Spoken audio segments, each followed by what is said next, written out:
Welcome back to our series of educational seminars for Northern Virginia homeowners.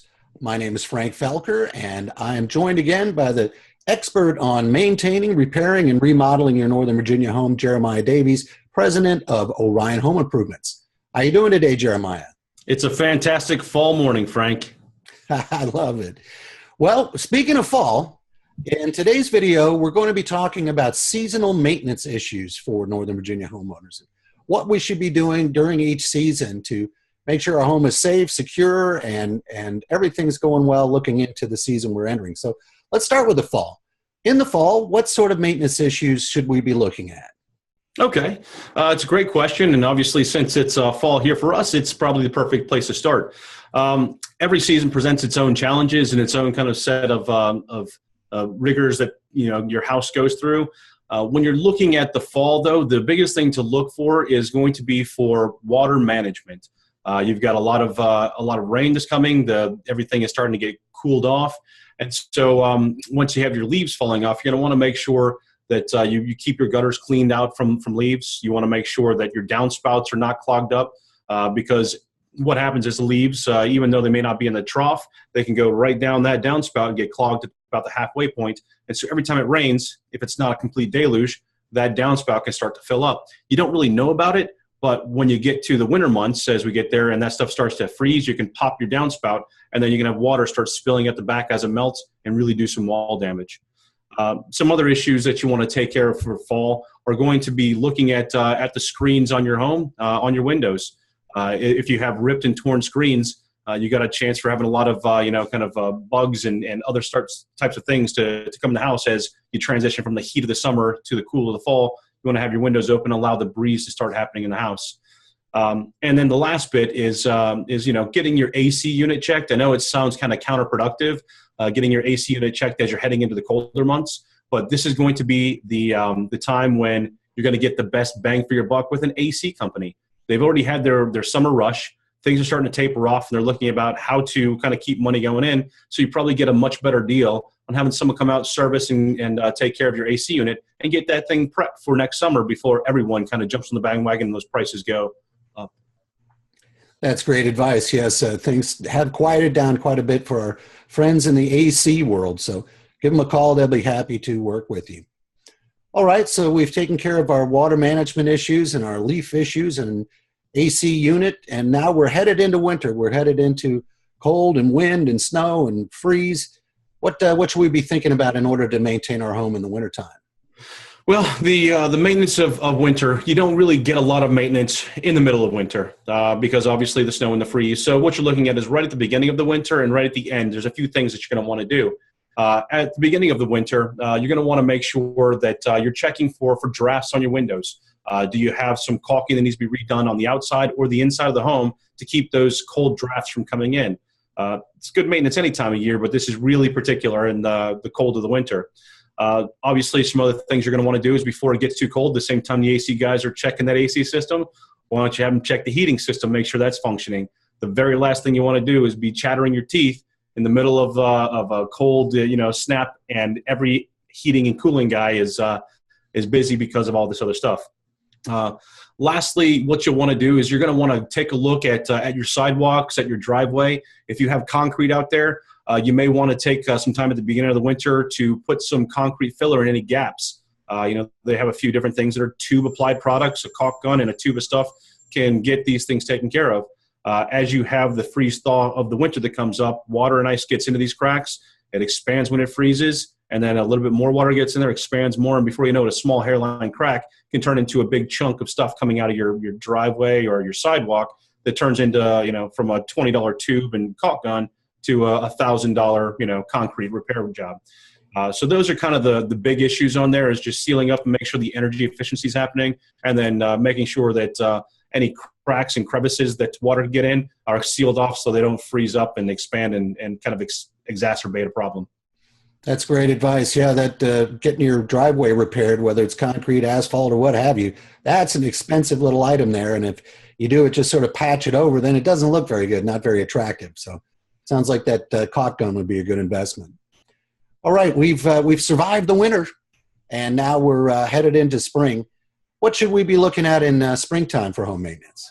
Well, in springtime, we're getting back to that first and foremost, and the biggest maintenance issue for homes is checking those gutters.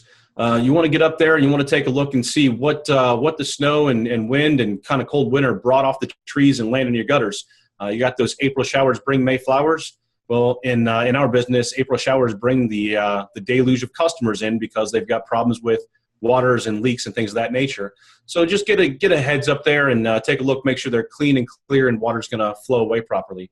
As we're looking at the spring, you're going to want to make sure that any issues with heavy snow loads. If you had a heavy snow load that's been up on the roof, you want to take a peek inside the attic and see if any of that meltwater has caused staining or leaking inside.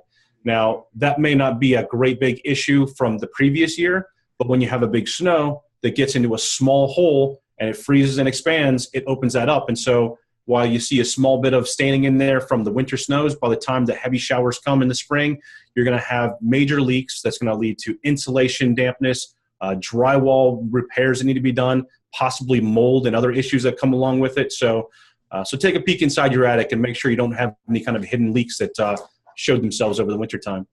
And finally, it's really just going to be making sure that all of the landscaping right around the house, clear near the foundation, is kind of cleaned up, and you have a good slope. You want to have about 6 inches per every 10 feet of slope away from your house. So if you have it backwards, where the slope's up here and the house down here, the spring waters are going to go right back up against the house, get in the foundation, and cause problems. So build it up, make sure you've got it sloping away from the house. That way, everything kind of goes where it's supposed to.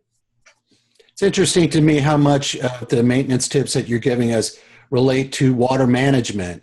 And I would encourage viewers who, if you have not seen Jeremiah's video about water management with your gutters, downspouts, and gutter cover systems, that you look that up and watch it, because as I commented at that time, gutters are sort of a funny little thing that we don't think about that much, but boy, they can sure have a tremendous impact if they're not working properly.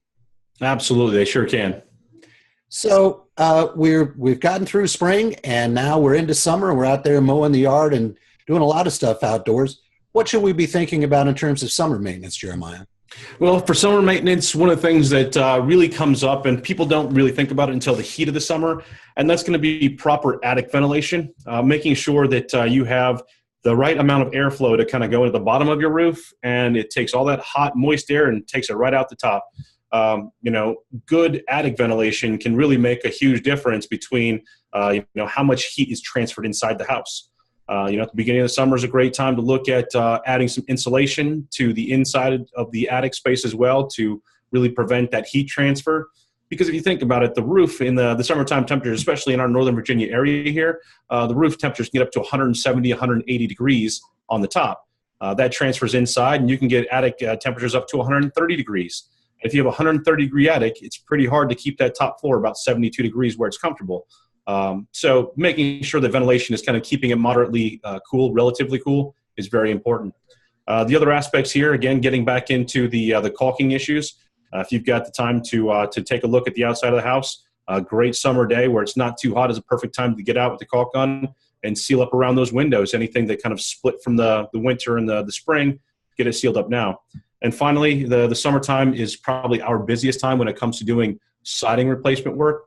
And this is about the time, the kids are out of school, they're out running around, and you've got a little bit of extra time on your hands. So it's the time that folks decide, I'm going to get this siding done. And this is my biggest recommendation, is always go with either a wallboard insulation that goes on the outside of the house with a fiber cement or a vinyl siding that goes on the outside of it, or they even make products where the siding and the insulation are in one piece.